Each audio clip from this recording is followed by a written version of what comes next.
Dans un couple, nous rencontrons souvent des difficultés, de problèmes, mais nous, en tant que partenaires, on n'écoute pas suffisamment notre conjoint. Il faut avoir l'oreille pour écouter.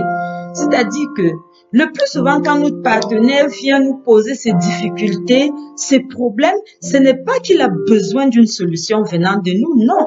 Il a peut-être tout simplement besoin d'être écouté par une personne, par un être cher. Vous comprenez? Il a besoin d'être écouté. Donc, ne cherchez pas à lui donner de solutions, ne cherchez pas à lui donner de conseils. Et même si votre conjoint vous demandait de conseils, alors je vous propose plus de lui poser des questions que de lui conseiller, parce que le plus souvent, nous savons ce que nous avons à faire face à nos problèmes, face à nos difficultés, mais pertinemment, nous avons absolument besoin d'encouragement ou du soutien d'un être cher pour résoudre nos problèmes. Et cet être cher, c'est vous, le partenaire, dans un couple, personne d'autre.